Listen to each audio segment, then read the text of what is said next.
Aqui, ó. Senta aqui. Você faz muito, É só fazer aqui, ó. Tá? para baixo. Essa deixinha pra baixo, tá? Fazer para baixo, não. Aqui, essa aqui, ó. Tudo bem, beleza. Só essa aqui, tá? Ok, romper, ok. Ah. Na hora que você quiser começar, pode ser. No máximo, estourando até 9h30. Não, 1 hora de palestra é pra pergunta. Tá. Aí eu faço a abertura só aqui. Que eu vou Tá, explicar pode pra falar. você. Quer começar já? Claro? Bom, boa noite a todos. Vamos iniciar então. Meu nome é Eric. Eu estou representando a Associação Brasileira de Ovelhas, do Instituto Naradeiro também, em parceria com o Centro Cultural. A gente está organizando aí uma série de palestras, né, do nosso corpo docente, quem trabalha junto, né. No mês passado a gente teve a palestra do Dr. Danilo, que veio de Goiânia. Esse mês é do Dr. Aderson, que veio do Rio. Mês que vem a gente tem a palestra do Dr. Partha Sarat, da Índia, né. Depois a gente já tem aí mais ou menos programado no futuro outras palestras de outros profissionais também, né. A nossa ideia é trazer profissionais diferentes para vocês terem visões das mais diferentes possíveis, com profissionais formados também em diversas escolas diferentes que também trazem uma bagagem bem legal para nós de Ayurveda, tá? Então a gente sempre vai estar divulgando. Sempre lembrar de desligar os celulares, deixar no VibraCal, né, para não atrapalhar a palestra. Para algumas pessoas que estão vindo pela primeira vez, a gente sempre grava todas as palestras, depois vocês podem assisti-las, né? O próprio Centro Cultural disponibiliza no Facebook deles, né? O nosso instituto, no da Abra também, no nosso site está lá também o vídeo lá da palestra. Mas é como eu sempre brinco, isso não é para dar preguiça para vocês, para a próxima palestra vocês não virem. Tem uma caneta. Pode vir todas as Só tem essa. vai gravar, não. Tem pessoal que diz, vai gravar, então eu não vou na palestra. Não, Pode pegar? Obrigado. É importante também, tá? Espero vê-lo todos vocês na palestra do Partha Sarat, que é um profissional bem legal, né? E aproveite a palestra hoje do Dr. Aderson. Eu não vou ficar apresentando muito, que é uma coisa meio chata, mas deixa ele se apresentar. Obrigado, Eric. Tá bom? Mete bala aí. Bom, vamos organizar aqui. Ok. Então, boa noite, gente. Gostaria primeiro de agradecer a presença de cada um de vocês aqui, muito importante, e agradecer ao Consulado Geral da Índia pela oportunidade. A gente está aqui hoje conversando com vocês sobre um assunto que é muito interessante para cada ser humano que tem uma mente. Como todos nós temos mente, então é interessante para todos nós. Então, estamos aqui, meu nome é Aderson, estamos aqui representando a Associação Brasileira de Ayurveda, que está fazendo 15 anos de trabalho, né? Fundamos em 99 e até o ano que vem temos 15 anos de trabalho divulgando o Ayurveda no Brasil. Bom, então, hoje a gente vai bater um papo sobre saúde mental na visão da tradição indiana. Yoga e Ayurveda no tratamento dos distúrbios mentais. Como é isso? Aí eu vou pedir para vocês seguirem a metodologia que a gente vê que nas palestras, assim, palestras abertas ao público, funciona. Eu vou falar, vou projetar, eu trouxe, eu acho que foram 24 slides, ou 25 slides, e a gente vai falar, vou colocar essa visão que nós temos sobre como a tradição indiana aborda os distúrbios mentais, e no final a gente abre para as perguntas, aí podemos tirar todas as dúvidas, conversar abertamente sobre o interesse de vocês nesse tema, tá? Então, próximo, por favor. Então, para a gente falar de saúde mental, primeiro a gente tem que entender o que é saúde. O que é saúde? A gente fala muito de saúde. O primeiro conceito marcante da definição de saúde foi dado pela OMS, Organização Mundial de Saúde. Isso foi feito logo depois da Segunda Guerra Mundial. A OMS definiu saúde. Esse conceito foi muito criticado depois, mas é um conceito que já tem mais de 50 anos e que é um conceito que ainda é usado até hoje. Então a OMS falou assim, saúde é um estado de completo bem-estar físico, mental e social, não apenas a ausência de doença.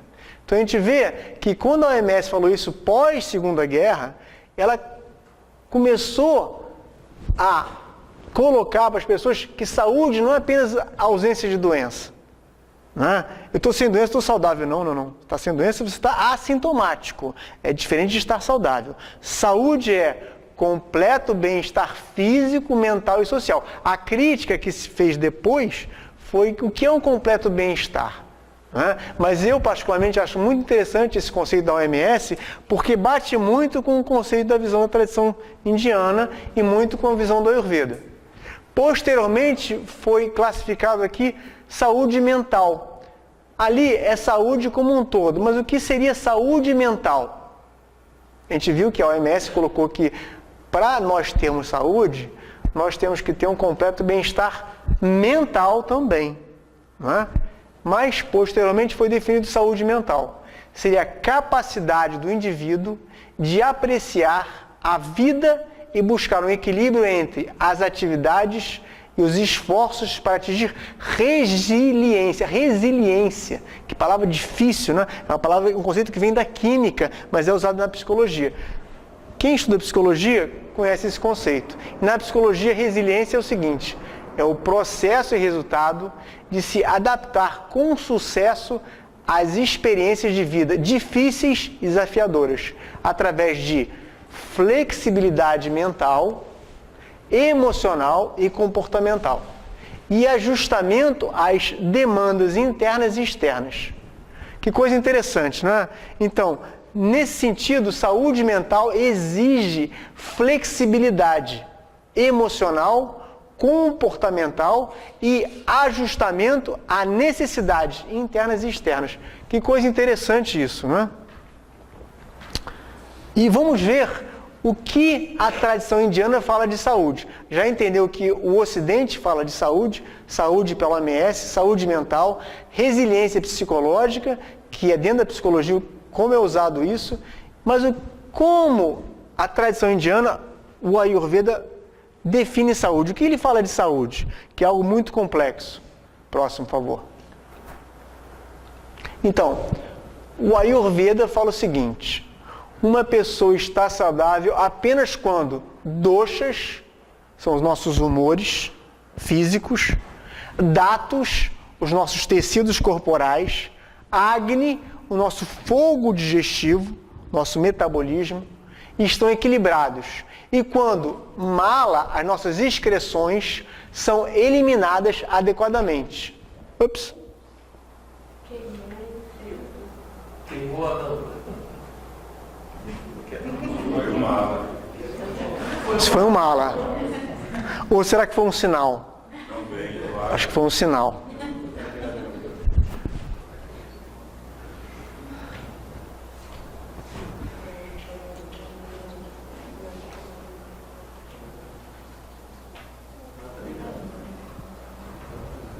Chama o técnico em eletrônica. Tá dando um curto?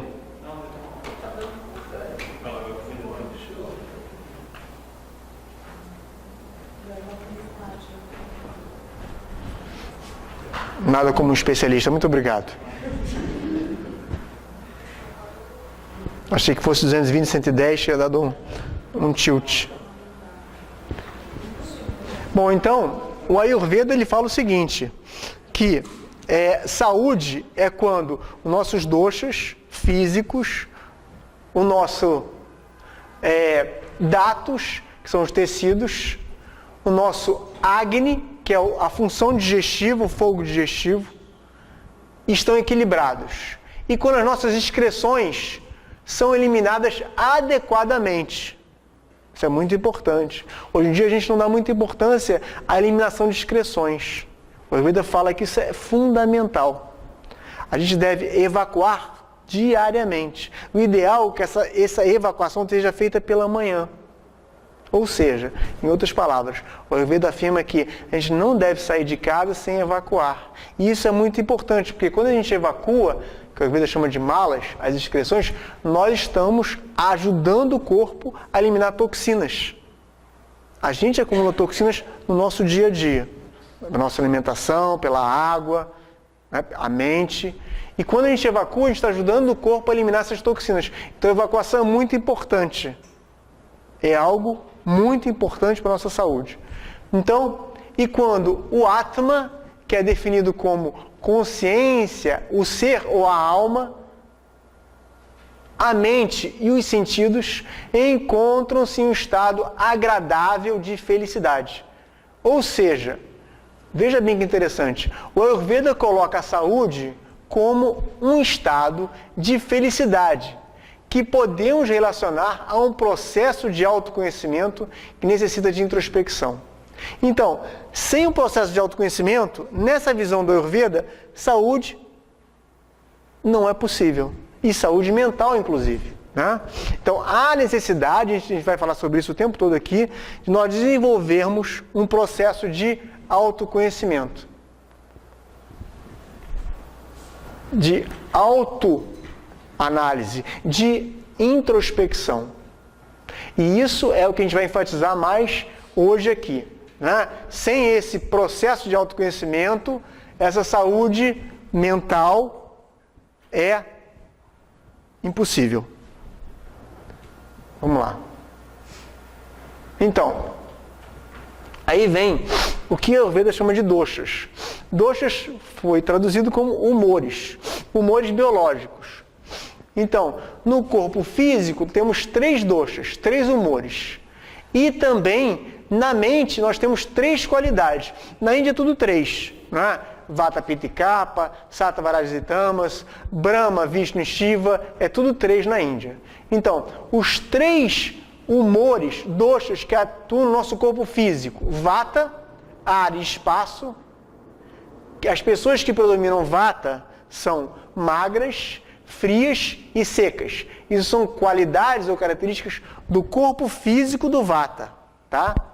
As pessoas que predominam Pitta, que é o fogo, e a água vem para harmonizar esse fogo, elas são médias, quentes e um pouco oleosas. E as pessoas de predominância Kapha, que tem terra e água, são mais pesadas, frias e oleosas. Né? Nós temos esses 3 humores no nosso corpo físico. Eles estão ali. Só que um e o outro predomina. Geralmente a pessoa tem um predominante e um outro que vem atrás. Às vezes é tão próximo no nosso corpo que eles ficam assim. Né? A pessoa, por exemplo, eu sou Vata Pitta, mas às vezes eu estou meio Pitta Vata, porque os dois estão tão próximos, ou seja, o fogo e o espaço estão tão próximos que eu fico assim. Né? Isso acontece em todo mundo. Agora, na mente, o Ayurveda e a tradição falam que existem 3 características ou 3 qualidades, que é Sattva, espiritualidade e autoconhecimento, que é a pureza, Rajas, que é atividade, apego, paixões e ganância, e Tamas, que é ignorância, inércia e confusão mental.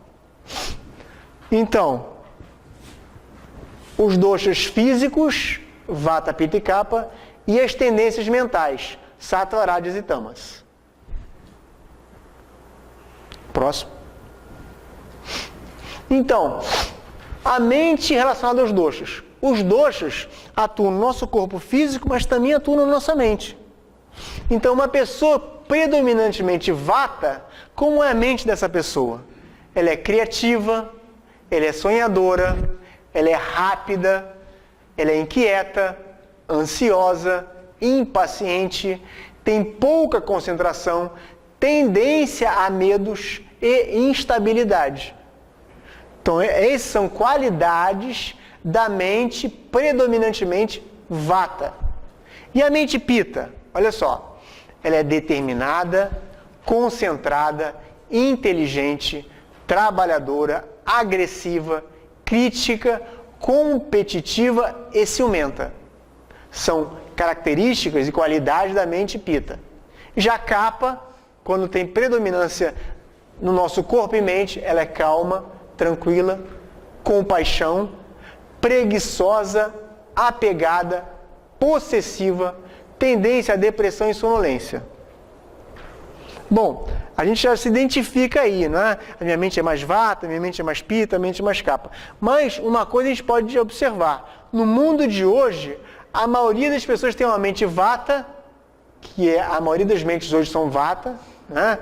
Mesmo que o corpo seja Kapha, muitas vezes a pessoa tem um corpo Kapha, ou seja, peso no corpo, oleosidade no corpo, mas a mente está Vata. Por que isso? Porque é o nosso estilo de vida do século XXI. Né? Aquele estilo de vida vai ser bom, não foi? Tudo muito rápido, tudo para ontem. Então, você encontra pessoas com... Eu encontro isso muito na clínica diária. Pessoas com corpo capa, mas com mente vata. Né? Ou seja, a mente muito rápida, muito acelerada. Muito impaciente. Né? Então, não, aqui, ó. Aqui, aí, próximo, por favor. Aí. Então, vamos unir as duas coisas. O dosha, ou seja, a característica física e as qualidades mentais. Vamos unir as duas coisas e vamos ver como é que fica. Olha lá. O vata, que é aquele rápido, acelerado, vai ser bom, não foi? Quando ele tem sattva predominante na mente, ou seja, quando a mente dele é uma mente mais de autoconhecimento, de equilíbrio. Quais são as qualidades? Olha lá, clareza, criatividade e leveza. Então, o vata, quando tem predominantemente sattva, ele tem essas qualidades na mente. Agora, quando é rajas, que são paixões, apegos, né, desejos, cobiça, ele tem o quê? Ele tem hiperatividade na mente, que é a característica de vata, tem medos e tem muita ansiedade. Isso gera insônia, que é o mal do mundo moderno. As pessoas não conseguem dormir bem. Isso é vata, rajas. Mas e tamas, que é ignorância e embotamento. Quando o vata tem tamas, olha lá o que acontece. Ele tem confusão, ele tem indecisão e tem tristeza. E o pita? O pita, quando tem sattva, ele tem conhecimento, e é o autoconhecimento, ele tem compreensão e tem entendimento. E quando ele tem rajas, ele tem agressividade, competição e busca pelo poder. Para o pita, poder é uma coisa muito importante. Ele busca o poder. Quando ele tem rajas. Já tamas, que é o embotamento, ele vai ter raiva, vai ter ciúme, vai ter inveja, vai ter fúria. Não é? Os crimes passionais são pessoas pita que têm tamas na mente. Não é? E aí tem aqueles crimes de fúria, tem aqueles ataques de fúria. E capa, que é água e terra. Ele tem mais amor, tem mais compaixão e tem mais perdão quando sattva predomina na sua mente. Mas quando rajas predomina, ele tem o quê? Tem apego, tem ganância e tem possessividade. E por último, quando tamas predomina, o capa vai ter inconsciência, depressão, inércia e embotamento. Então a gente vê que a nossa mente, ela tem essas características, essas qualidades, né? Dependendo do nosso dosha físico, mas também das qualidades mentais, como está ali colocado. Né? O objetivo do Ayurveda e da tradição indiana qual é? Qual é o objetivo do Ayurveda e da tradição indiana? Vocês sabem? Está ali no quadro. O objetivo está ali no quadro. Qual é o objetivo? É só olhar para o quadro e dizer qual é o objetivo da tradição indiana com relação à nossa mente. Exatamente, está ali no quadro. É aumentarmos, seja eu vata predominante, seja eu pita predominante, ou seja eu kapha predominante, nós aumentarmos a qualidade de sattva na nossa mente. Esse é o objetivo dentro da tradição indiana. Tá? E a gente vai ver como a tradição indiana, você está apertando no lugar errado, como a tradição indiana faz isso. É aí.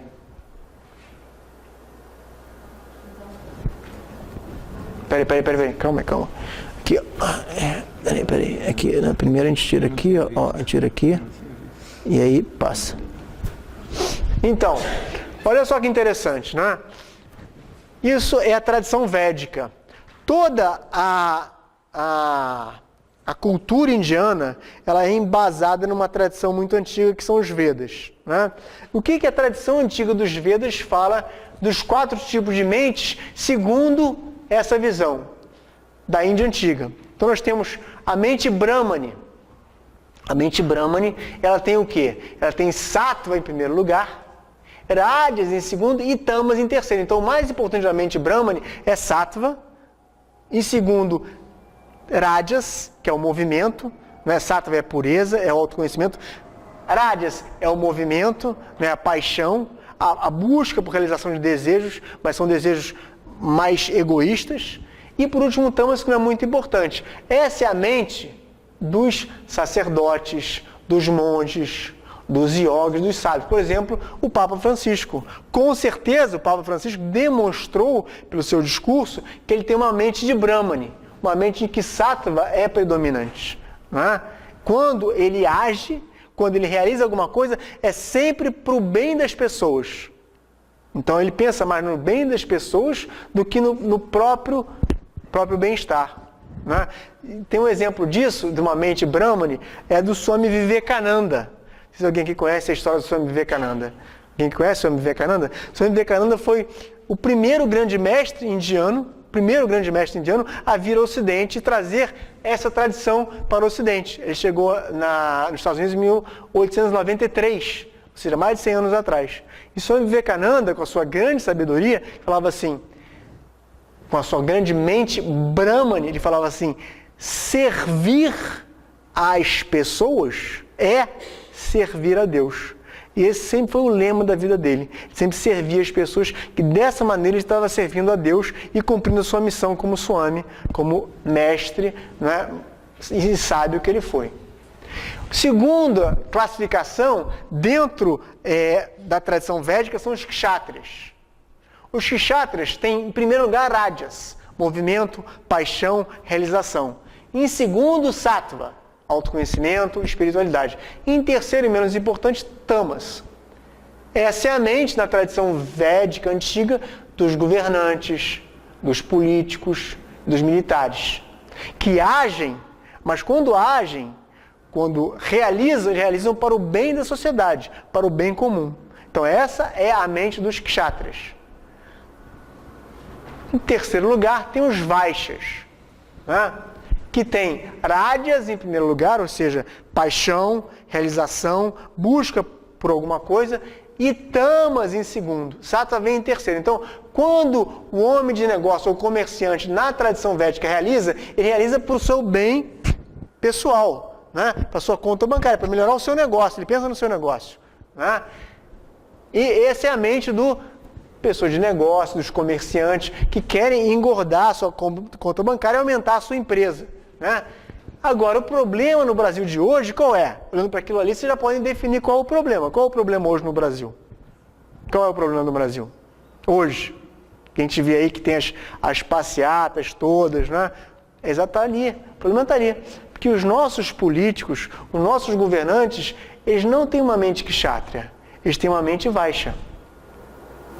Quando eles agem, eles não agem como o kshatriya deveria agir para o bem comum, porque eles não têm, em segundo lugar, sattva. Eles agem como o comerciante age. Eles agem para o bem pessoal, para engordar a sua própria conta bancária ou da sua família. Então, há uma inversão. Né? A gente precisa hoje no Brasil de políticos que tenham a mente kshatriya, que busquem realizar, através de rajas, que é a realização, mas com sattva em segundo lugar, para o bem comum, para o bem da sociedade. Né? E por último tem o Shudra. O Shudra na tradição védica é aquele que tem tamas em primeiro lugar, ou seja, um certo embotamento mental, rajas em segundo, paixão, realiza, ação, e por último sattva. Exemplo de serviçais, empregados, trabalhadores braçais. Aquela pessoa que não gosta de fazer nada, fica lá relaxando. Aí você fala, fulano, não está vendo lá aquela vidraça? Está suja, vai lá e limpa. Aí ele vai lá e limpa. Mas se você não ficar no pé dele, ele não faz. Ele relaxa, dá uma de João sem braço, não viu nada. Esse é Shudra, que tem tamas predominantes na sua mente. Né? Então, na tradição védica antiga, essa era o padrão das 4 mentes, segundo sattva, rajas e tamas. Né? Então, e não é uma casta, virou casta, isso foi um equívoco posterior. Isso era padrão da mente das pessoas, segundo essa visão indiana.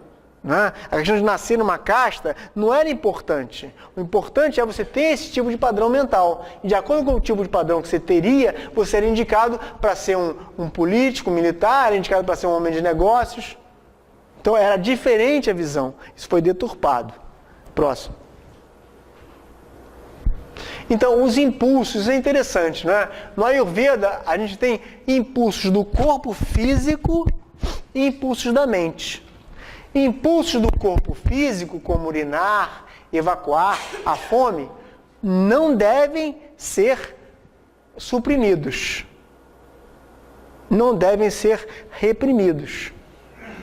Não é? Aquele negócio de, estou com vontade de evacuar, não vou, que tem que fazer outra coisa. Não, você tem que ir lá evacuar e ir ao banheiro. É muito importante eliminar essas toxinas, esses malas. Senão você vai acabar virando uma mala sem alça. Não é? Aí fica tudo constipado, aí cheio de gases. Não, tem que ir lá e evacua, elimina aquilo. Tira aquele peso do seu corpo. Então, os impulsos do corpo não devem ser suprimidos. Urinar, evacuar a fome. O Ayurveda fala que a gente só deve comer quando tem fome. Isso é muito importante. Aquele negócio de comer de 3 em 3 horas só faz sentido se você tiver fome de 3 em 3 horas. Se não tiver fome de 3 em 3 horas, você não deve comer. Só quando tiver fome. Quando o seu Agni estiver funcionando. Eu tenho pacientes que não têm fome. Outro dia eu atendi um paciente assim. Eu não sinto fome. Por quê? Porque o Agni daquela pessoa não está funcionando. O Agni está incompetente, que é o fogo digestivo. Então a gente tem que melhorar o Agni dessa pessoa para ela ter fome. Porque ter fome é importante. Não é? Só devemos comer quando temos fome. Os impulsos da mente devem ser controlados. Diferente dos impulsos do corpo. A gente deve ter um certo autocontrole, uma certa disciplina para controlar os impulsos da mente. E aí o Ayurveda coloca quais são as tendências mentais que devem ser controladas e o que ocorre quando você tem excesso de tendências na sua mente. Por exemplo, Kama. Kama, todo mundo conhece, muito divulgado, o Kama Sutra. Né? Mas o Kama Sutra, quem já leu o Kama Sutra, ele foi escrito por Vatsyayana, que era um hindu fervoroso, um hindu devoto, para o bem da sociedade, naquela época, 2000 anos atrás. Não é um sutra apenas da luxúria. Ele tem sua razão de ser.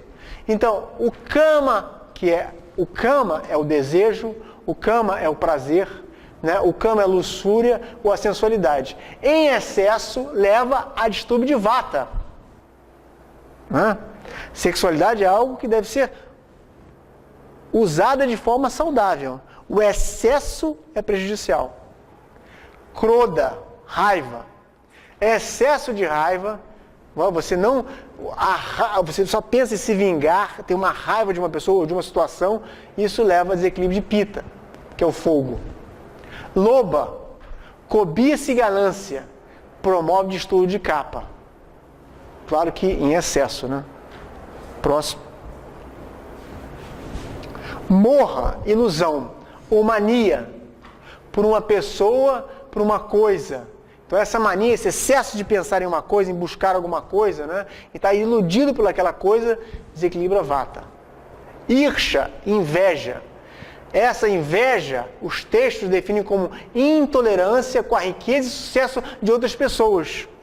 Essa intolerância, eu não consigo ver o sucesso do outro. Aquele cara ali, ele é um filho da mãe, mas ele está tendo sucesso, mas que coisa, mas caramba, não existe justiça. Essa intolerância, isso desequilibra o seu Pitta. Se aquela pessoa teve aquele sucesso, existe alguma razão. Porque segundo essa visão dos Vedas, todo o resultado da ação, ele é adequado à ação. O negócio é que a gente não tem essa ideia, Não tem ideia de que a ação gera um resultado. A ação gera um resultado. Só que nós não temos a capacidade de escolher esse resultado. Por quê? Porque a nossa bagagem é tão grande lá atrás, que a gente não tem acesso, que o resultado vai vir. Mas esse resultado, ele é adequado à nossa ação. Só que muita gente acha que não é. Mas todo resultado é adequado à ação. A gente não tem capacidade de escolher o resultado. A gente tem capacidade de escolher a ação. O que a gente pode fazer como ser humano é escolher a melhor ação possível naquele momento. Agora, o resultado, a gente deixa nas mãos da natureza. Porque a gente não tem capacidade de escolher o resultado. Quem já teve essa experiência? Você fez aquela coisa, tomou cuidado em agir da melhor maneira possível, em ter a melhor sabedoria naquele momento, e o resultado foi totalmente inesperado. Quem já teve essa experiência? Inesperado positivo ou negativo? No inesperado, você queria uma coisa e veio outra completamente diferente. Não acontece? Acontece com o mundo do outro ou do outro. Por quê? Porque a gente não tem a capacidade de escolher o resultado da ação. Nós só podemos escolher a ação. O resultado é da própria natureza. né? Deixa o resultado com a natureza. Escolhe bem a ação e se desapega pelo resultado dela. Bom, o negócio é que a gente não aceita às vezes o resultado. Acha que é uma injustiça. Ah, acontece comigo, é tão injusto. Não, não é injusto. Ele é adequado. Cada coisa que acontece com a gente tem um aprendizado. A gente tem que tirar daquilo ali um aprendizado para o nosso crescimento como ser humano. Isso é a melhor ação a fazer com relação ao resultado que foi inadequado ao nosso desejo. Na Índia, uma vez eu vi uma frase interessantíssima, né? Me perguntaram assim: você quer fazer Deus rir? Aí eu, como assim fazer Deus rir? Não, você quer fazer Deus rir? Não, tá, quero. Comece a planejar. Comece a fazer planos. Deus vai estar lá rindo. Não vai dar nada disso. Não vai dar nada disso. Bom, voltamos aqui. Então, Abhimana é o ego, né? É o ego. É o arrancar, chama de ego, né? É o egocentrismo. É aquela pessoa que é umbigocêntrica. É, exatamente. Umbigocêntrico, tudo é umbigo. Eu. Palavra que mais existe no vocabulário do Abhimana é eu. Ela fala eu, né? Umbigocêntrica. Então isso gera desequilíbrio de Pitta, né? O egocentrismo, o umbigocentrismo. Choca, mágoa ou desgosto. Perda de pessoa ou coisa leva ao desequilíbrio de Vata. Então uma perda, né, grande, uma separação, uma perda, desequilibra a Vata. Isso é muito comum nas doenças autoimunes, né? As doenças autoimunes já ocorrem geralmente após uma perda ou uma separação, um estresse. Isso desequilibra Vata. Muitas doenças autoimunes são desequilíbrios de Vata. Bhaya, medo. O medo em excesso também desequilibra Vata. A síndrome do pânico, muito comum hoje na nossa realidade, a síndrome do pânico é um desequilíbrio de Vata. Tá? Próximo. Capricha aí, amigo, capricha aí. Vamos torcer para a ação ser correta. Vamos. Racha. Excesso de alegria gera distúrbio de Vata também. Todos os excessos, a alegria, não é bom para Vata. Ashuya, não que a pessoa deve ser triste, não. É que um excesso de alegria, está sempre brincando, levar tudo na brincadeira, isso não é bom. Você tem que ter um momento de seriedade. Ashuya, buscar falta, defeito nos outros pode promover também desequilíbrio de Vata. Aquela pessoa que está sempre buscando defeito nos outros, né? Sempre buscando, não, aquela pessoa ali fez bem, não, mas peraí, olha, você estava mal intencionada, né? Uma vez, um homem de índole ruim, né, de má índole, pegou um sábio, que era o homem mais positivo daquela aldeia, daquela cidade na Índia, né? E falou, não, e o sábio só via coisas boas, sempre olhava o lado positivo de tudo, né? E ele queria pegar o sábio. Não, vou pegar ele hoje eu vou pegar ele. Aí ele viu um cachorro morto, né? Em putrefação, com aquele cheiro ruim. Aí pegou o sábio assim e falou, uma armadilha, né? Não, olha só, vem aqui, eu queria conversar com você, vamos para esse caminho aqui, o caminho onde estava o cachorro morto.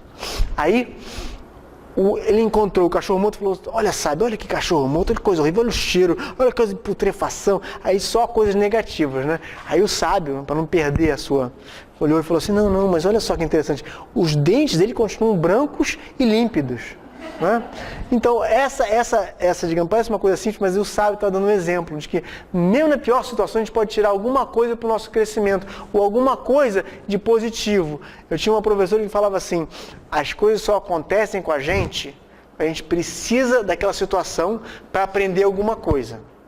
No momento que a gente aprender, aquela coisa não vai mais acontecer com a gente. Ou, se acontecer, a gente vai tirar de letra. Né? A gente já ultrapassou aquela lição. Não é isso? Então, essa é a questão... me perdi. Ashuya. Buscar falta ou defeito nos outros. Isso desequilibra Vata. Vixada. Desapontamentos também desequilíbrio de Vata. A gente vê que a maioria dos distúrbios mentais, na visão ayurvédica, tem a ver com Vata. Porque Vata está muito proximamente, pela sua característica, é ar e espaço. Ar e espaço tem muito a ver com a nossa mente. O éter tem muito a ver com a nossa mente. Então, vata tem uma direta relação com a nossa mente. Dânia, que é a depressão, um estado mental miserável, primeiro acomete vata, depois leva a distúrbio de capa. Udvega, que é definido como neurose, ou seja, um distúrbio mental. Se você não consegue soluções imediatas à frustração, isso pode gerar neurose, que também leva a desequilíbrio de vata. Tá? Então a gente vê, porque o vata ele é semelhante à mente, é éter, espaço, e ar, isso, as doenças mentais têm uma ligação forte com vata. Próximo. Então, olha só, agora o Ayurveda define os doshas e os distúrbios mentais. Então, qual é a sintomatologia psicoemocional ligada aos doshas? Olha só o vata. O vata em desequilíbrio tem medo, ansiedade, inquietação, psicose, que pode incluir aqui esquizofrenia, instabilidade mental, mudança de humor e insônia. Isso é muito comum no mundo moderno. O mundo ele está muito vatogênico, ou seja, doenças do tipo vata. A maioria das pessoas que me procuram hoje tem desequilíbrio de vata. Tem aquilo ali, ó, aquela mente ali. Pita, culpa os outros, bota sempre culpa na situação nos outros, né? Parece uma paciente que eu atendi outro dia falou assim: doutor, eu sou muito calma, os outros é que me irritam. Como se ela pudesse viver sozinha nesse planeta, né? Pita, culpa os outros, tem muita agressividade, raiva, ambição excessiva, está sempre em guarda, é uma pessoa belicosa, em guerra consigo mesmo, com o passado e com os outros, e tem sempre críticas destrutivas. Isso é distúrbio de pita da mente. E por último, capa, que é o terra e água, é o pesado. Apego ao passado, letargia, sonolência, embotamento, dependência e devaneios. Então, esses são os doshas que levam a distúrbios na mente da pessoa. Né? Claro que esses desequilíbrios não são só mentais, são físicos também. Isso quer dizer, isso que o Ayurveda fala é que quando a pessoa tem um pita desequilibrado, ela tem os sintomas de pita no corpo, mas a mente é aquela ali. Quando tem o vata desequilibrado, tem sintomas de vata no corpo, mas a mente tem aqueles distúrbios ali. No Ayurveda não há diferença entre mente e corpo, eles funcionam juntos. Né? Próximo. Então, como o Ayurveda faz o diagnóstico? A leitura da desarmonia depende de uma história detalhada e um exame físico minucioso. Coisa que hoje em dia é muito raro hoje, né? Os médicos não têm mais tempo de examinar o paciente, de olhar, de ouvir o paciente. Mas o Ayurveda fala que é muito importante a história detalhada e o exame físico minucioso. E é através disso que a gente faz o diagnóstico do desequilíbrio daquela pessoa. O profissional de Ayurveda deve ter paciência, sensibilidade e sabedoria para abordar os distúrbios mentais com as ferramentas da tradição indiana. O profissional de Ayurveda nunca deve julgar. Ao terapeuta não cabe julgar aquele ser humano que procura uma ajuda. Por quê? Porque aquele ser humano está em sofrimento. Se ele procurou uma ajuda, a sua ação deve ser entender aquela pessoa sem procurar criticá-la ou julgá-la, e sim tentar ajudar da melhor maneira possível. Outra coisa que é importante colocar: o Ayurveda tem seus limites como terapêutica. O Ayurveda não é uma terapia milagrosa. Não é. Tá? Então não é. Então existem propagandas enganosas que o Ayurveda cura isso, cura aquilo. Tomem cuidado, o Ayurveda não é uma terapia milagrosa. Ela tem seus limites como terapêuticos. Mas ela pode ajudar muito hoje o ser humano no século XXI, nas grandes cidades como São Paulo, Rio, pode ajudar muito, porque ela entende esses desequilíbrios, ela entende esses distúrbios, que muitas vezes não tem um diagnóstico ocidental adequado. Né? O médico ocidental trabalha muito quando há um diagnóstico. Tipo assim, eu tenho uma úlcera péptica, eu tenho uma hipertensão. Diagnóstico claro. Está ali o diagnóstico. Mas quando não há um diagnóstico claro, né? Quando o distúrbio é mais sutil, é algo mais de sensibilidade, não tem fisicamente uma doença, não pode entrar num diagnóstico dentro da visão ocidental, muitas vezes o profissional fica perdido. Por quê? Porque o diagnóstico na visão ocidental é importante para você ter uma conduta terapêutica baseada no diagnóstico, está nos livros. Agora, quando não há isso, muitas vezes a pessoa fica perdida. Aí fala, não, isso daí é piti, isso aí é psicológico, isso aí é estresse. Diminuindo a sintomatologia daquela pessoa. Mas o Ayurveda entende muito bem essa sintomatologia porque está descrito esses sintomas mais sutis do ser humano. Uma diferença interessante é que você pega duas pessoas parecidas, né? As duas pessoas vão ao médico ocidental científico, né? E o médico examina as duas pessoas, vai lá, olha as duas pessoas e vê, bom, exame de sangue parecido, né? Raio-x semelhante, ressonância magnética parecida, essas duas pessoas são muito parecidas do ponto de vista ocidental, né? Aí dá o diagnóstico, o diagnóstico é o mesmo. Mas se você for analisar do ponto de vista oriental, uma dessas pessoas sente mais frio, a outra sente mais calor. Uma dessas pessoas tem dificuldade em dormir, a outra já dorme melhor. Uma dessas duas pessoas, ela é mais rápida, a outra é um pouco menos rápida, né? Uma dessas duas pessoas, uma tem mais prisão de ventre e gases, a outra tem o intestino mais solto, fezes mais soltas. Então, são pessoas completamente diferentes das características e das qualidades dessa pessoa. Isso não é levado em conta dentro do diagnóstico ocidental, isso não é importante. No Ayurveda isso é muito importante. Essas coisas mais sutis, mais das qualidades daquela pessoa, isso é muito importante quando a gente fala do diagnóstico do desequilíbrio. Que a gente trabalha num passo antes da doença, que é o desequilíbrio psicofísico, das energias das pessoas que são chamadas de Vata, Pitta e Kapha. Próximo. Então, uma coisa que a gente não podia deixar de falar, se a gente vai falar em saúde mental, não pode deixar de falar nos samskaras. Não sei se você já conhece essa teoria é da tradição hindu, que a nossa mente, ela tem impressões sutis, impressões latentes, né?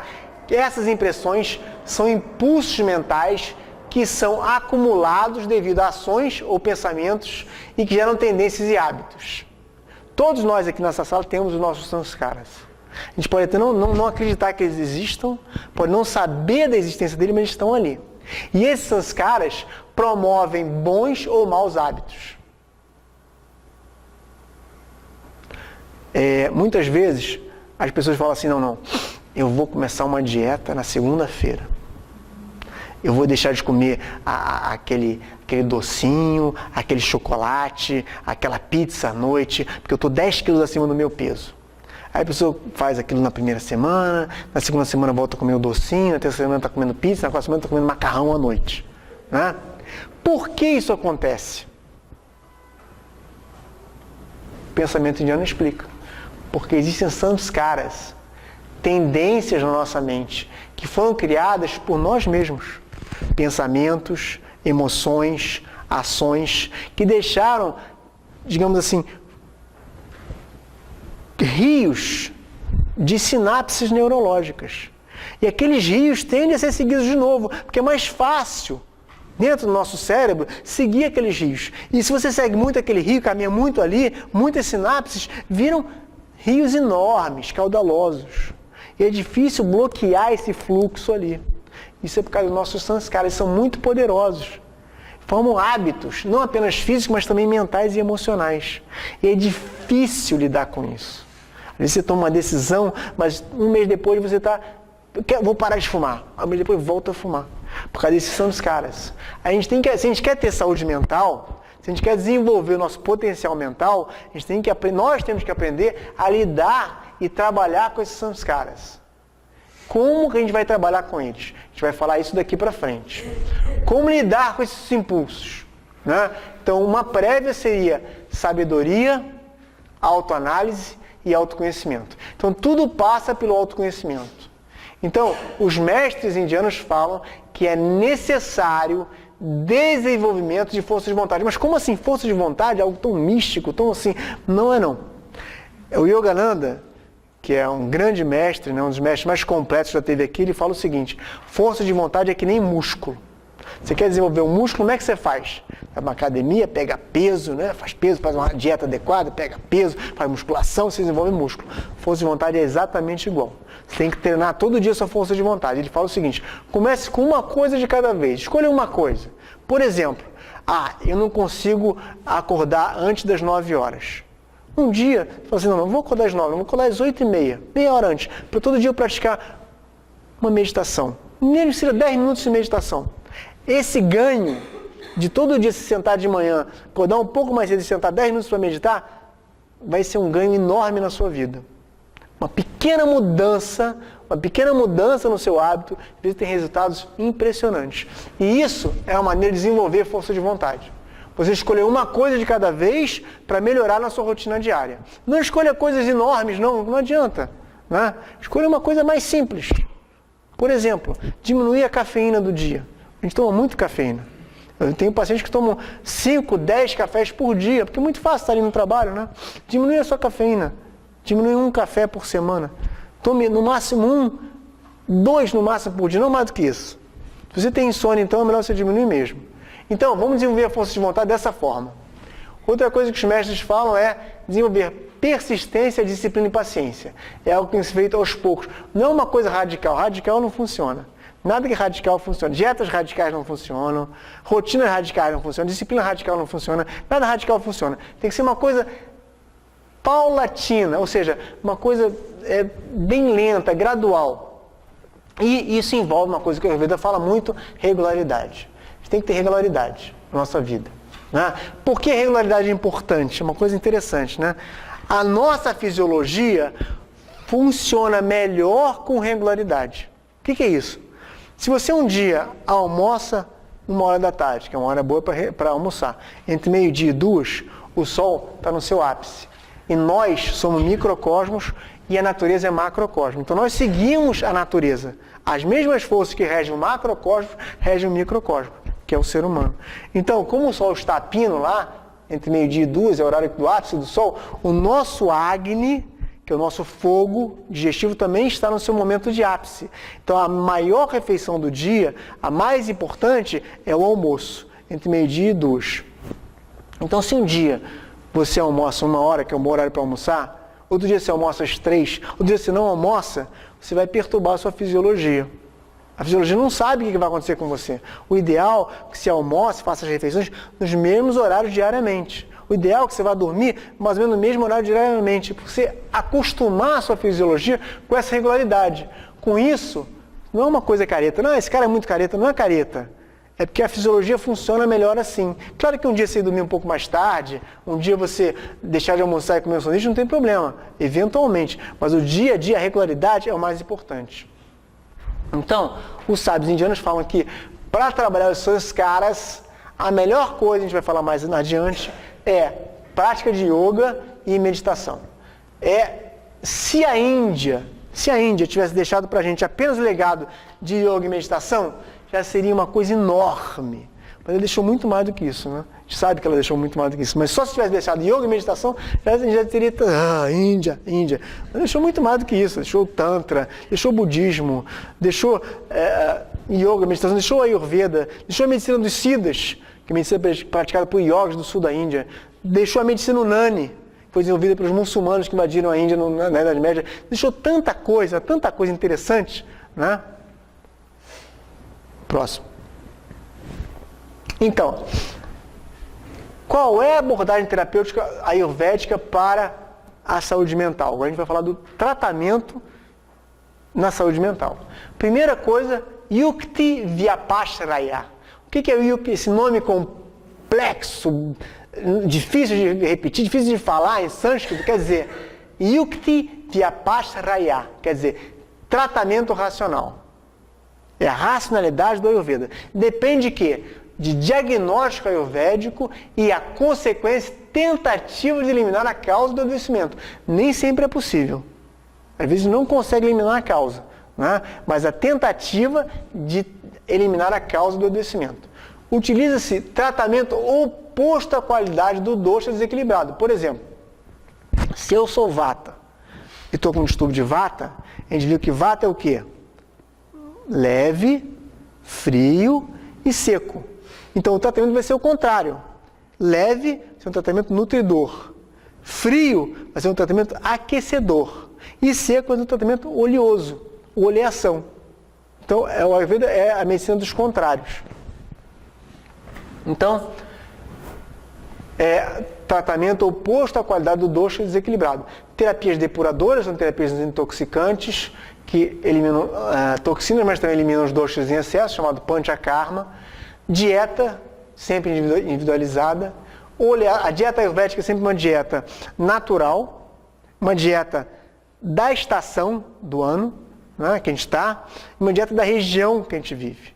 Os alimentos são alimentos regionais, naturais e da estação que você vive. Essa é a melhor dieta, segundo o ponto de vista ayurvédico. Oleação, uso de óleos adequados. Sudação, a sudorese é uma maneira de eliminar toxinas pela pele. A massoterapia, a massagem terapêutica ayurvédica, várias formas de massagem. Uma rotina diária adequada. Utilização dos pontos vitais chamados marma, a marma terapia. São 107 pontos marmas na tradição ayurvédica. Medicamentos ayurvédicos de origem animal, vegetal e mineral. Então, a fitoterapia, que é largamente utilizada no Ayurveda, né? Alimentos de origem animal, por exemplo, o mel, o ghee. E alimentos de origem mineral, por exemplo, é usado a gemoterapia, as pedras preciosas e semipreciosas, o ouro é usado, o mercúrio é usado no Ayurveda. Próximo. Em relação à fitoterapia, é o que a gente tem mais rico na nossa realidade, porque as plantas medicinais indianas podem ser usadas as plantas brasileiras podem ser usadas de acordo com a visão do Ayurveda, porque muitas plantas são comuns ao Brasil e à Índia. Quem viu a palestra do Dr. Danilo aqui? Então, ele falou sobre isso, não foi? As plantas brasileiras na visão do Ayurveda. E as plantas ayurvédicas que existem no Brasil, as duas coisas são complementares.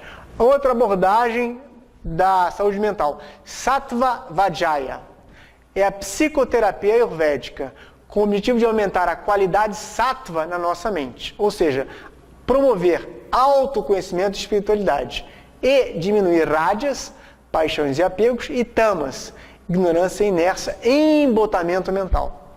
Então a gente aumenta sattva e diminui rajas e tamas. Objetivo: aumentar autocontrole, desapego e força de vontade. Nesta abordagem terapêutica, o ênfase está no processo de autoconhecimento.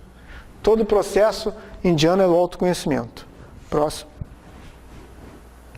Por último, a abordagem ayurvédica fala de Daiva Vyapashraya, a terapia sutil, a terapia espiritual, que usa mantras, rituais, preces, oferendas, niyama, que é usado também no yoga, a gente vai falar isso mais tarde, como pureza, contentamento, alegria, estudo, ascetismo e devoção, peregrinações a lugares sagrados, jejum como meio de autopurificação e o Jyotish, que é a astrologia hindu ou astrologia védica, que você, através do Jyotish, do mapa védico, você pode escolher as pedras preciosas e semipreciosas adequadas para o seu distúrbio, para o seu desequilíbrio.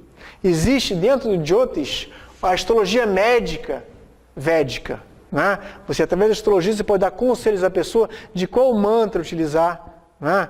Qual a deidade que você vai fazer aquele mantra, qual a pedra preciosa, qual o metal que você deve usar naquele momento da sua vida, naquela dificuldade, né?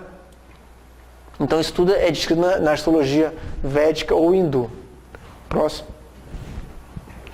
E o yoga de Patanjali. Não podia falar de mente na Índia sem falar de yoga de Patanjali, que é o maior sábio indiano que escreveu um tratado sobre yoga. Então, esse tratado ele pode ser resumido em 8 passos. Então, Patanjali falou assim: para atingir o estado de completo equilíbrio mental, você deve passar por 8 passos. Ele resumiu esses 8 passos em Yama, regras de conduta social, como não violência, não roubar, verdade, autocontrole na sexualidade. Niyama, regra de conduta pessoal, como pureza, alegria, tolerância, autoconhecimento. O terceiro passo que Patanjali descreve é asanas, são as posturas. Patanjali descreve uma postura só, que é de sentar, para a prática da meditação, mas a gente pode levar mais longe e falar de Hatha Yoga, que foi desenvolvido muito posterior a Patanjali na Idade Média indiana. Patanjali é antes da Idade Média. Pranayama, isso é interessante, né? Controle do prana. Prana, yama. Yama é controle, prana seria energia vital. Então, os yogis descobriram a relação entre mente e respiração. Qual é essa relação? Através da respiração, a gente controla o prana, energia vital. Através do prana, a gente controla a mente. Então, os yogis desenvolveram técnicas de respiração, chamada pranayama, para controlar e purificar e dominar a nossa mente. Tá? Próximo. Pratyahara, Patanjali coloca o seguinte: é importante a introspecção. Pratya é contrário e ahara é o alimento. Então, ou aquilo que vem de fora. Então, o que é contrário ao que vem de fora é a introspecção. Então, Patanjali fala o seguinte, que a gente tem que bloquear o efeito limitante dos sentidos. O que acontece quando a gente acorda? O que acontece quando a gente acorda? Primeira coisa que a gente faz, abre o olho. Ou seja, nossa mente está voltada para fora, os sentidos estão voltados para fora. Patanjali fala o seguinte: para a gente desenvolver autoconhecimento, autotranscendência, a gente tem que jogar os sentidos, bloquear esse fator limitante dos sentidos e voltar para dentro, para o autoconhecimento. E esse, a manobra Pratyahara, é o controle dos sentidos através da introspecção. Prepara a mente para a meditação. Aí Patanjali finaliza com os últimos 3 passos, que são chamados de Samyama. Dharana, que é desenvolver a concentração. No Hatha Yoga tem uma técnica de Dharana chamada Trataka. Alguém aqui já praticou Trataka? É bem interessante. É você colocar uma vela, quarto semi-escuro, né? Na penumbra, você coloca uma vela e concentra toda a sua atenção de olhos abertos na vela, sem piscar. Vai chegar um momento que o olho vai começar a lacrimejar e você vai piscar. Esse momento, entre a concentração na vela e o piscar, você vai aumentando com o poder da concentração na vela, com o Trataka. E isso ajuda, esse Dharana, ele ajuda na meditação. Meditação é um processo de levar a mente à experiência da transcendência. É levar a mente além do estado normal dos pensamentos. Né? É interessante que muitas pessoas me falam assim: mas eu não consigo meditar. A meditação não é para mim. Todas as pessoas que conseguem pensar, conseguem meditar. Todo ser humano tem capacidade de pensar. Então todo ser humano tem capacidade de meditar. A questão é utilizar a metodologia correta para a transcendência. É só essa questão. E ter um pouco de paciência, porque leva um tempinho para você acostumar àquele processo da meditação. Mas todo mundo pode meditar. É interessante que as pessoas sentam para meditar, né? E aí começa a vir vários pensamentos, aquela inquietação, aí a pessoa não aguenta e sai. Aí vai tentar meditar, aquela inquietação, aqueles pensamentos, aquele desconforto e sai. Aí ela fala: não, meditação não é para mim porque eu não consigo. Sabe o que acontece? Só quando a gente senta para meditar e procura silenciar a mente, que a gente entra em contato com a natureza da mente. O hindu fala que a mente é que nem um macaquinho pulando de galho em galho, sendo perseguido por um enxame de abelhas. Imagine, vê a figura, um macaquinho sendo perseguido por um enxame de abelhas, pulando de galho em galho. É a nossa mente. Só que a gente não tem a noção que a nossa mente é assim. A gente só vai ter alguma consciência disso quando a gente senta e tenta acalmar a mente. Aí a gente vai ver como a nossa mente ela é inquieta. Né? Mas com um pouco de paciência, tolerância e um pouco de disciplina e regularidade, a gente consegue meditar. Qualquer pessoa consegue meditar. Então, Dhyana quer levar a mente a uma experiência da transcendência, e essa experiência da transcendência, quando é aprofundada, a gente chega ao Samadhi, que Buda chamou de Nirvana. É um estado superior de consciência, também designado consciência cósmica. Próximo. E aí vem o Hatha Yoga. Assim, os indianos desenvolveram uma prática simples, né? Você não precisa fazer acrobacias, né? nem fazer torções muito intensas. Práticas simples de yoga, de asanas e pranayamas, melhoram a nossa capacidade física e mental. O Hatha Yoga é a melhor preparação para a metodologia da meditação. Muitas pessoas que têm dificuldade em meditação, primeiro podem praticar Hatha Yoga, asanas e pranayama, e preparar o sistema nervoso, né? Preparar o sistema nervoso para a meditação. Porque existe a necessidade, que às vezes não sabem, de preparar nosso sistema nervoso para a meditação profunda. Nossa mente não está preparada. Por isso hoje a gente vê pessoas com hiperatividade, déficit de atenção, porque a gente fica muito no passar. Vocês já viram um filme de Hollywood? Quem aqui já viu o filme de Hollywood? Todo mundo, né? Olha só, como é que funciona o filme de Hollywood? Pode você entrar no cinema, foram ver um filme de Hollywood, um filmezão daquele Hollywood mesmo. Vocês contam assim, 1.000, 2.000, 3.000, passou a cena. A cena de cada filme são 3 segundos. Eles não têm cena com mais de 3 segundos. Por isso que a nossa mente, hoje, ela não consegue mais se concentrar. É 3 segundos cada cena de filme de Hollywood. Vocês entram sempre e contem. 1.000, 2.000, 3.000, passou para o outro. 1.000, 2.000, 3.000, passou para o outro. Porque eles descobriram que isso faz você ficar ali naquela coisa da tensão. Mas isso gera um distúrbio na mente.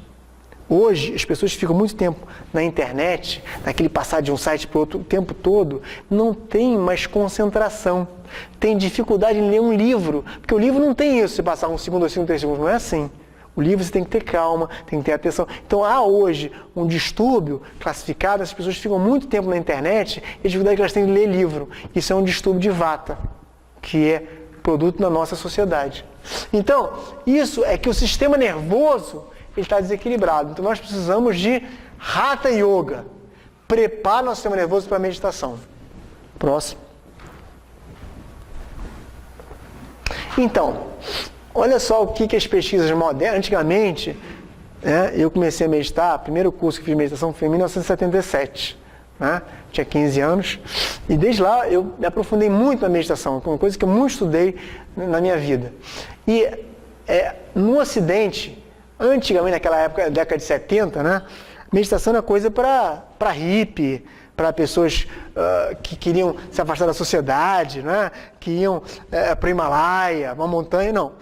Aí a meditação passou por todo um processo, dos anos 70 para cá, né? Esses 40 anos, por todo um processo de pesquisas científicas. E o que a ciência ocidental fala hoje da meditação? Estou falando do Oriente, não. O que a ciência ocidental fala hoje da meditação? Fala o seguinte: a meditação diminui o estresse, diminui a ansiedade, diminui a depressão, trata a insônia, melhora a autoestima, promove maior estabilidade emocional, aumenta a concentração e memória, que concentração e memória são duas coisas que estão interligadas. Se você não tem uma boa concentração, você não tem uma boa memória. Aumenta a criatividade, trata e diminui a hipertensão arterial. Os meditantes que começaram a meditar diminuem a sua pressão arterial. Atua fortemente na obesidade. As pessoas emagrecem praticando meditação, porque estresse engorda. Estresse engorda. Controla e diminui o colesterol, né? Alivia dor crônica. Alivia dor crônica. Reduz dependência a drogas, gera mais saúde física e mental, melhora a qualidade de vida e promove autoconhecimento. Bom, quem não quer ter isso na sua vida? Então, vamos praticar a meditação. Como toda grande conquista, necessita de regularidade, persistência e paciência. Coisas que a gente não tem, né? A gente tem que desenvolver. Regularidade, persistência e paciência. Próximo. Então, se der tempo, eu queria fazer uma prática simples de meditação. Dá tempo, Eric? Dá? Então, olha só. Os indianos descobriram que existe uma ligação direta entre mente e respiração. Acalmar a respiração tranquiliza a nossa mente. Então, vamos fazer uma prática simples de meditação que a gente pode levar para o nosso dia a dia, né, que qualquer pessoa pode fazer, não tem contraindicações, não tem efeitos colaterais, só tem efeitos colaterais positivos. Olha lá. Sente que a coluna vertebral é ereta. Coluna vertebral é ereta. Né? Com as palmas das mãos nas coxas viradas para cima. E vamos começar um método simples. Dá para diminuir essa luz aqui? Tem como? Então apaga tudo. Dá para apagar tudo? Então, vamos, nesse momento, observar a respiração. Mas é uma observação diferente. A gente vai observar a respiração sem controlar. Sem controlar. Da mesma maneira que a gente observa as ondas do mar em uma praia deserta. Como é que a gente observa as ondas? A gente não tem como controlar. Apenas observa aquela onda vindo e indo. Curte aquele observar. Desta forma, a gente vai observar a nossa respiração. Então vamos fechar os olhos. Vamos começar a observar a entrada e saída de ar pelas narinas. Da mesma forma que nós observamos as ondas do mar em uma praia deserta. Uma observação totalmente passiva. Um testemunhar. Vamos observar como o ar entra mais frio. Vamos observar como o ar sai mais quente pelas fossas nasais.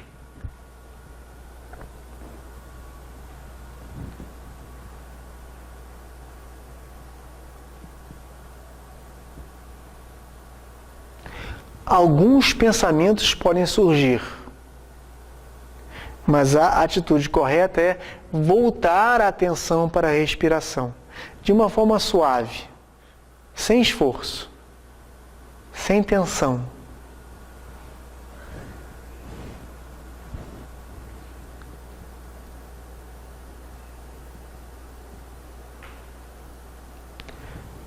Trazemos a nossa atenção para o fluxo respiratório. Na próxima inspiração, suavemente pensamos o mantra So. Na próxima expiração, suavemente pensamos o mantra Ram.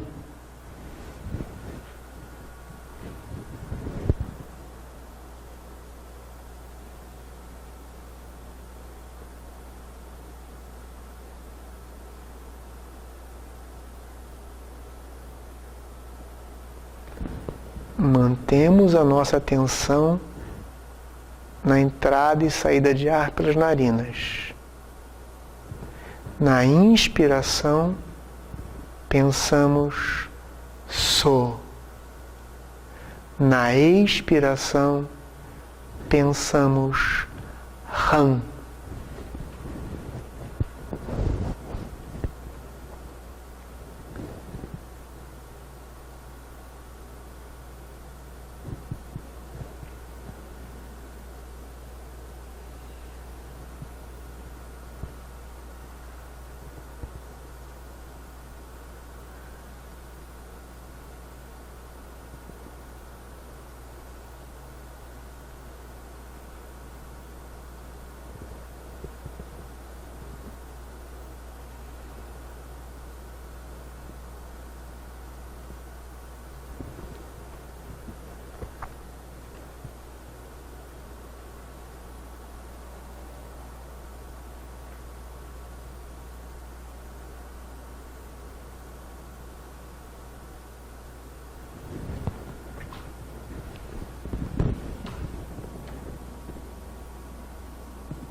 Paramos de pensar o mantra, ficamos de olhos fechados, apenas observando os nossos pensamentos.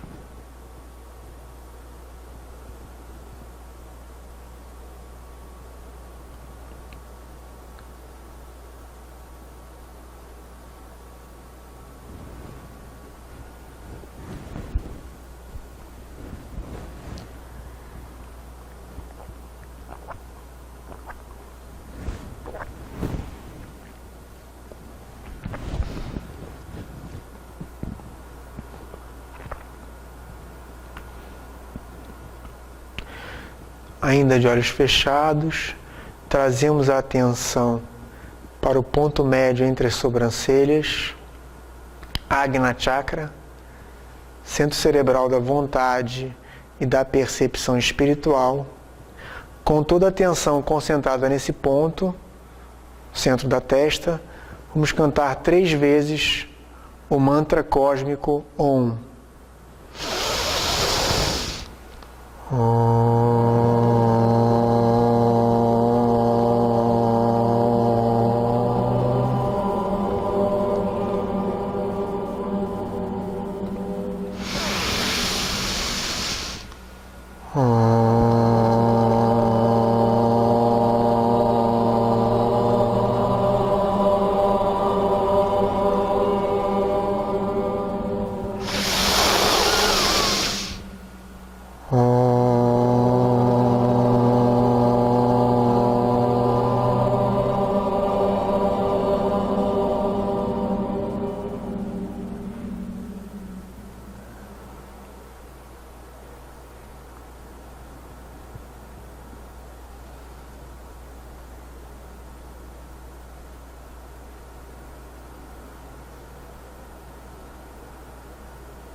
Suavemente abrimos os olhos.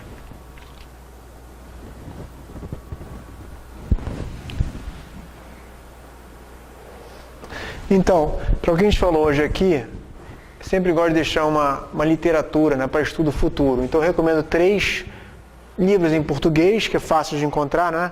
Primeiro é do Paramahansa Yogananda, o grande mestre, que veio para o Ocidente, um livro maravilhoso, Autobiografia de um Yogi. Alguém já leu esse livro aqui? Maravilhoso livro. Comprem hoje e comece a leitura hoje à noite. Já li esse livro 5 vezes. Maravilhoso. Melhor livro que eu já li. Meditação para Leigos, de Stephen Bodhi, é um livro sensacional. Para quem quer aprofundar a parte de meditação, mesmo quem já pratica meditação, é um livro interessante. Ele é um professor de meditação americano, que tem mais de 30 anos de... Ele é psicoterapeuta também. Ciência de Ser Feliz, de Susan Andrews, é uma psicóloga americana que mora em São Paulo, né? Maravilhosa, Susan Andrews. Escreveu um livro recentemente sobre ser feliz. E o Deepak Chopra, que é um médico indiano, que escreve sobre a tradição indiana. E ele escreveu um livro introdutório ao Ayurveda, que tem uma visão ocidental, assim, fácil para o ocidental, quem quer aprofundar mais o Ayurveda, que fala também de meditação, que é a saúde perfeita. Então esses 3 livros em português aprofundam o tema da aula de hoje. E por último, queria terminar com uma mensagem do mestre Yogananda. Quer voltar para anotar? Tá. Volta mais um, por favor. Então, Autobiografia de um Yogi, de Yogananda, Meditação para Leigos, Stephen Bodhi, Ciência de Ser Feliz, de Susan Andrews e Saúde Perfeita, de Deepak Chopra. 4 livros que aprofundam o tema do nosso bate-papo de hoje. Espera aí só um momentinho, estão copiando ainda. E para finalizar, trouxe uma mensagem de Paramahansa Yogananda, o grande mestre iluminado que esteve aqui com a gente durante mais de 30 anos. Yogananda viveu no Ocidente, em si, trazendo a mensagem dos grandes mestres da Índia, né? E Yogananda fala o seguinte, pode passar? Como a luz curativa do sol, o yoga é benéfico tanto para orientais quanto para ocidentais. Os pensamentos da maioria das pessoas são inquietos e caprichosos. É patente a necessidade do yoga, a ciência do controle da mente. A mensagem do mestre Yogananda está descrita nos textos dele, né? Os livros dele. E, para terminar, a gente indica os nossos sites, por favor, o último, que vocês podem se cadastrar, né? O site da Associação Brasileira de Ayurveda, que é ayurveda.org.br, que é um site que a gente está construindo um novo, que vai inaugurar agora em agosto. E o site da Clínica de Ayurveda, lá do Rio, ayurveda.com.br. Você pode se cadastrar para receber nosso boletim. Então, era isso. Tem mais algum tempo para perguntas, Eric? Então agora... Hein? Você precisa fazer uma? Olha só. Não vamos ficar ansiosos por causa dessa pergunta, né? Eu vou sentar. Quer que voltar? Volta lá, por favor, do pensamento do Yogananda. Então agora não sei quanto tempo tem, eu falei demais, eu ia dar uma palestra de 1 hora, falei mais de 1 hora, meu vata, né, acendeu aqui, pode perguntar. Então, na Ayurveda tem algum diferencial conceitual entre cérebro e mente? Se eu gostei da palavra mente, eu uma única vez usou a palavra cérebro, falando de sinapses labiciosas dos grandes rios. Existe uma diferenciação conceitual? A mente, o charaka, enxuxuta, e coloca a mente no coração. A gente coloca a mente como se estivesse aqui no peito, né? Então, existe uma certa diferenciação, já que o cérebro está na cabeça. Então, tudo que você falou aí, quando se falou de mente, você está referindo ao mesmo incidente mais éter, né? Essa Sim. forma mais... Sim. Okay. Mais alguma pergunta? Essa diferença entre manas e budi, como é que fica aí nesse processo? Aqui a gente está falando de manas. Manas. Tá?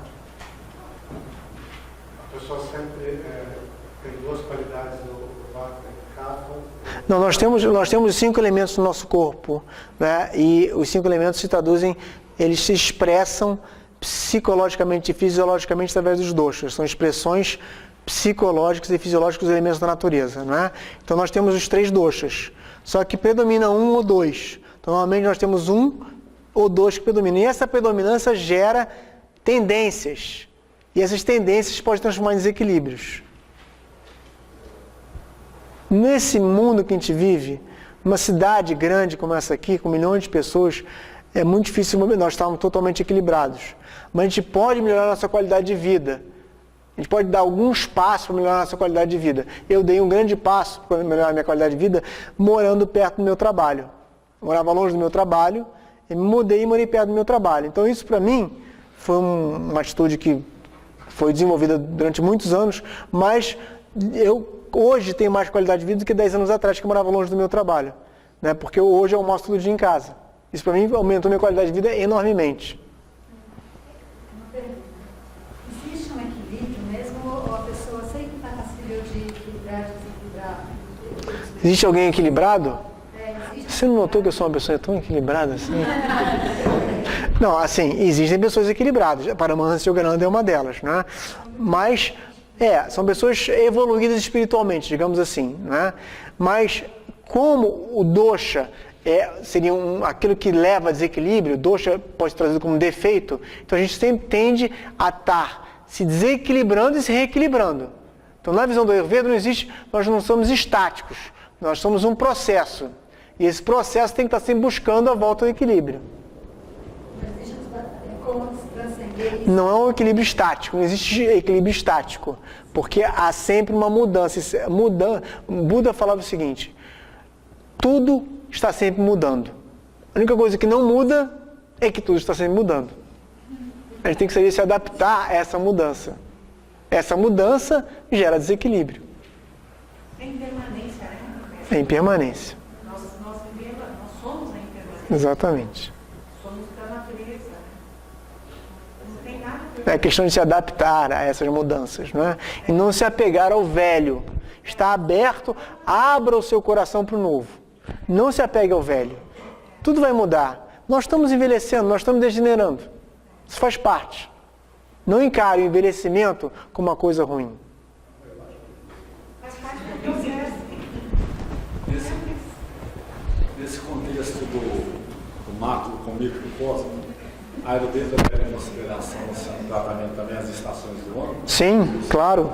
A sua rotina diária tem que ser adaptada ao seu momento presente, ao seu distúrbio presente e à rotina do ano. Por exemplo, nós estamos no inverno, né? É seco, é frio. Então a sua dieta deve ser o contrário do seco e frio. Deve ser oleosa e quente. Então você tem que adaptar a sua dieta ao momento que você está vivendo, momento interno seu e o momento da natureza. As duas coisas contam quando você prescreve uma rotina diária para o paciente, ou um tratamento para o paciente. Que está muito alinhado às próprias necessidades do corpo, né?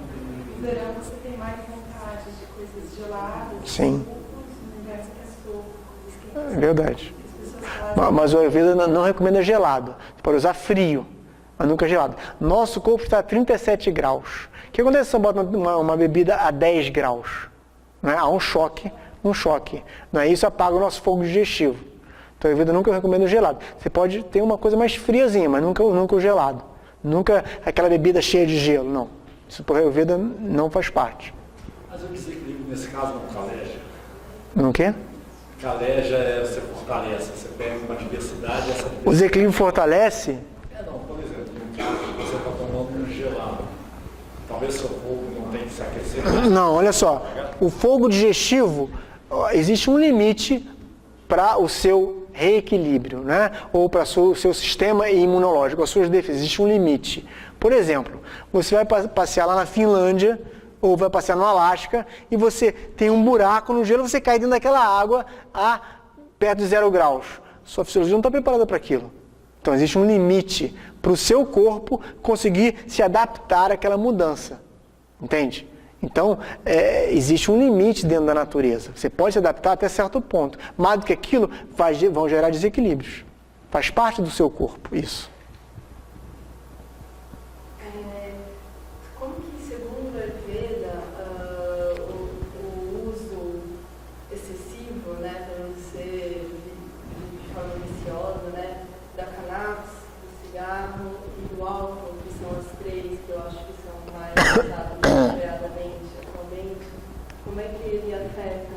Tudo em excesso é prejudicial, né? O álcool não é usado na tradição indiana, apenas é usado como medicamento. Então, há os medicamentos ayurvédicos, que são os medicamentos azaristas, os fermentados. E esses fermentados têm 4, 5, 6% por aí de teor alcoólico. Mas eles são medicamentos, então são usados como medicamentos, tá? Vinho, pode se chamar de vinho medicado. Tá? Mas são medicamentos fermentados que têm um teor alcoólico ali 4, 5, 6%. Né? A cannabis ela é usada dentro da Ayurveda para tratamento de alguns distúrbios. Na nossa realidade a gente não pode fazer isso porque ela é proibida, mas é usada dentro da Ayurveda. Agora, a gente sabe hoje que cannabis sativa, cannabis índica, haxixe, cannabis sativa, maconha, não prejudicam o nosso corpo, mas elas podem prejudicar a nossa mente. Então tem pesquisa mostrando que cannabis tem relação com distúrbios mentais. Então vários distúrbios mentais, como pânico, como ansiedade e vários outros distúrbios mentais estão ligados ao uso excessivo da cannabis. O uso excessivo da cannabis 2 vezes na semana, já aumenta nas pesquisas de distúrbios mentais nessas pessoas que usam cannabis frequentemente. Então as pessoas falam, o cigarro faz mal para o corpo, a cannabis não faz mal. A cannabis pode não fazer mal para o corpo, mas ela cria distúrbios mentais. E é incompatível o uso de drogas e meditação. A meditação purifica o sistema nervoso. As drogas levam a experiências, nosso sistema nervoso não está preparado. Então, por exemplo, a LSD. Tem uma amiga minha que ela foi muitas vezes à Índia, ela tomou LSD e viu o sistema energético das pessoas, ela viu chakras, né? Então ela ficou deslumbrada. Só que aquela experiência que ela teve, o sistema nervoso dela não foi preparado para aquilo. Foi uma porrada no sistema nervoso. Isso prejudica a meditação. Então, se você quer se aprofundar na prática de meditação e entrar em estados superiores de consciência, como os mestres orientais entraram, como Yogananda, você deve se afastar das drogas. Tá? E na Índia existem ascetas que usam drogas, só que eles não atingem estados superiores de consciência, porque a droga bloqueia isso. Eles não têm a capacidade mental do Yogananda. Então eles usam drogas para tentar artificialmente atingir esse estado de consciência, só que aquilo ali é artificial. O sistema nervoso não está preparado, isso vai prejudicar ele. Tá? Se fosse só rapidinho, porque eu comecei a trabalhar como terapeuta ayurveda, né? Então a minha pergunta é bem assim, porque existe uma dificuldade bem grande, né, das pessoas, principalmente as que são bem acostumadas com álcool, cigarro, nem se fala, cannabis também, né, de deixar de usar essas substâncias. Então essa é uma barreira bem forte, assim, enfim, um desafio para mim no processo terapêutico com os pacientes. Então, mais por isso, mas eu acredito que é essa conscientização, né? Então, imagina para uma pessoa que está tamásica, rajásica, utilizando essas substâncias, você falar em meditação, falar que isso vai atrapalhar a meditação delas, enfim. Mas eu sei que é um longo caminho, é uma dificuldade, mas... cigarro todo mundo sabe que faz mal, todo mundo tem que parar de fumar. Agora, convencer uma pessoa que é estressada, que ela fuma um baseado, que ela relaxa, que aquilo ali faz mal a ela, é um passo maior. Né? Agora, você pode propor àquela pessoa, por exemplo, atividade física. Né? Atividade física gera endorfina e gera um relaxamento. Então, aquela pessoa que fuma um cannabis, fuma um baseado, ela está procurando um relaxamento. Existem outras formas de relaxar aquela pessoa. Atividade física, eu recomendo muito natação para meus pacientes, porque eu sou nadador. Então, eu faço natação regularmente e isso é uma coisa incrível. A liberação de endorfinas que eu tenho com natação, eu não tenho nem com Hatha Yoga.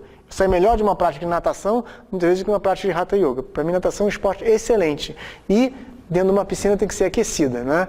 Nunca piscina de água fria, porque para nós que somos vata, né, é ruim. Então você pode propor algumas mudanças mais graduais. Agora, nunca pense em ser radical, que você vai perder aquela pessoa. E você vai deixar de poder ajudá-la.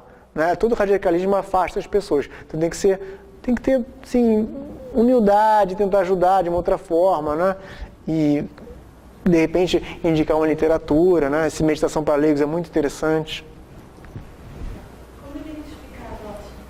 Doshas, como eu falei ali, né? Tem um sistema de diagnóstico, metodologia muito desenvolvida na Ayurveda, que é uma história detalhada e exame físico minucioso, que inclui o exame do pulso e o exame da língua. Isso, para você fazer isso, tem que fazer um curso de formação em Ayurveda, que aqui em São Paulo tem o curso do Eric, né? Lá da escola dele, que é um curso muito, muito bom e muito extenso. Voltando aos caras, você acha que muita força de vontade, disciplina, a gente consegue transformar esses... Impressões latentes. A gente consegue. Como é que é seu nome? Vera. Olha só, Vera, a gente consegue, mas a primeira coisa é a gente se aceitar como nós somos. Nós não somos super-homens, nós somos seres humanos. Nós somos falhos e nós vamos errar. Aceitar que você é ser humano, aceitar que você é falho, aceitar que você vai cometer erros na sua vida é o primeiro passo para aceitar e se amar. Sem você se amar, você não consegue se transformar. Então, a primeira coisa é você se aceitar e você se amar como você é. Se você começa a se amar, você tem capacidade de amar os outros. Se você não se ama, você não tem capacidade de amar os outros. Né? Se você se ama, você se aceita, você tem capacidade de ver que algumas coisas, alguns hábitos que você tem, fazem mal à sua saúde.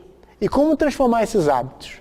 Qual o caminho que vai levar você à transformação desses hábitos? Só você pode trilhar esse caminho.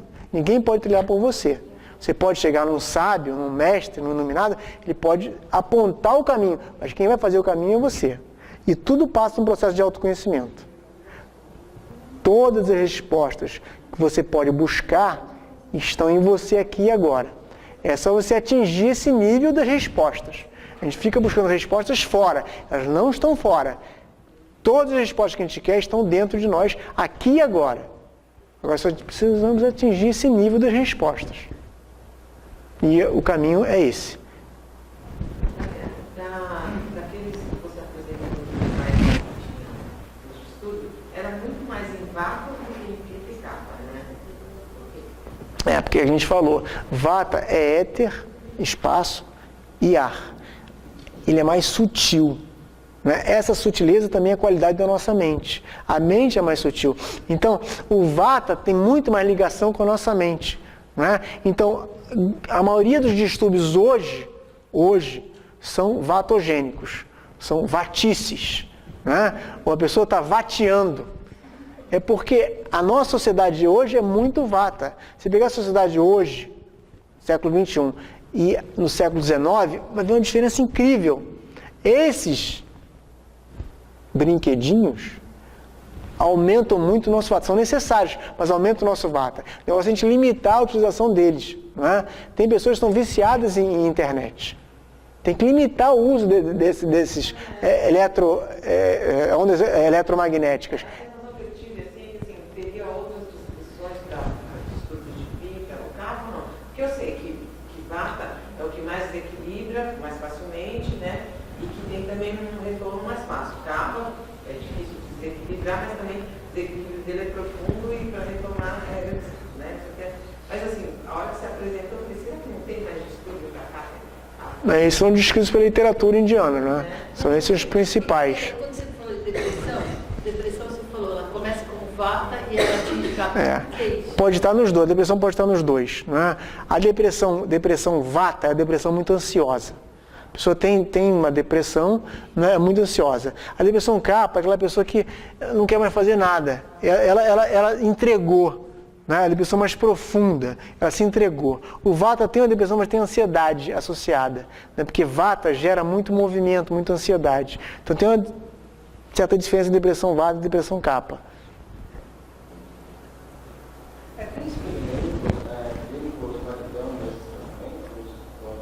Olha, na Índia, eu estudei numa escola chamada Gujarat Ayurveda University. Eles fazem muita pesquisa lá. Toda pós-graduação, que são 3 anos, e doutorado, que são 2 anos, é baseado em pesquisa.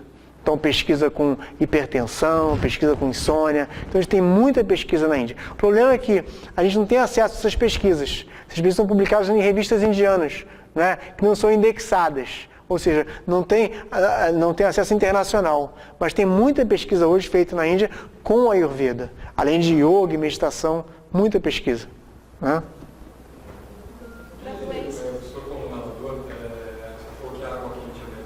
Para o Vata, olha só, o biotipo Pitta prefere muitas vezes a água, a temperatura talvez de 27, 28, mas eu, como Vata, prefiro a água 29, 30 graus para mim é muito bom, 31 graus é muito bom. O Pitta precisa a água um pouquinho mais gelada, um pouquinho mais, fria, fica até mais confortável, né? Mas a água não pode ser gelada, ela não pode ser gelada. Uma água com temperatura a 20 graus não vai ser bom para você, né? O ideal é porque seu corpo é 37 graus. De repente, 26, você tem um corpo mais quente, você é mais Pitta, então talvez 26, 27, mas uma água abaixo de 20 graus não vai ser bom para você, com certeza não vai.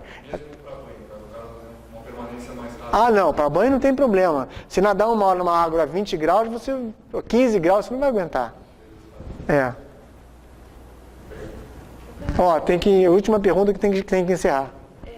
Para pacientes que já vêm sendo tratados em alopatia e doenças mentais assim, um pouco mais complicadas, né? Esquizofrenia, bipolaridade já, né? Um estado mais avançado, é possível fazer a transição do tratamento alopático para um tratamento ayurvédico? Ó, tem 2 coisas aí. Uma coisa é um paciente com uma doença mental, uma psicose, com uma esquizofrenia, que é uma psicose, né?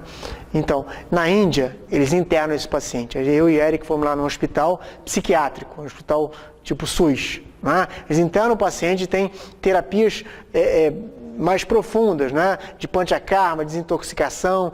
Então, esse paciente é tratado a nível de internação, né? Aqui no Brasil, a gente não tem essa possibilidade de internar um paciente e ficar 1 mês, 2 meses internado fazendo tratamento de ayurvédico num hospital psiquiátrico ayurvédico. Não tem essa possibilidade, né? Agora, outro caso é uma neurose, né? Uma ansiedade, uma depressão, um estresse, né?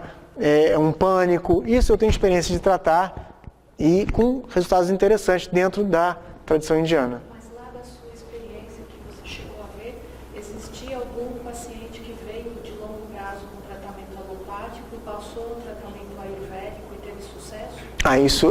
Esse ponto assim não cheguei a ver, né? Mas na Índia eles fazem tratamentos, até eu faço concomitante, a gente faz tratando com o psiquiatra e tratando comigo. As 2 coisas trabalham juntas, não são antagônicas. É bom que fique claro. São complementares e não antagônicas. Bom, a gente queria agradecer a vocês pela presença, né? E deixar o nosso site, passa de novo aqui o nosso site, lá tem nosso e-mail, nosso contato, qualquer coisa você pode entrar no site e mandar e-mail pra gente, tá? E o meu e-mail, se quiserem anotar, é clínica de Ayurveda, como está ali, mas só que com minúscula, @gmail.com, tá? Se quiserem mandar o e-mail para mim, é esse. Tá? Muito obrigado.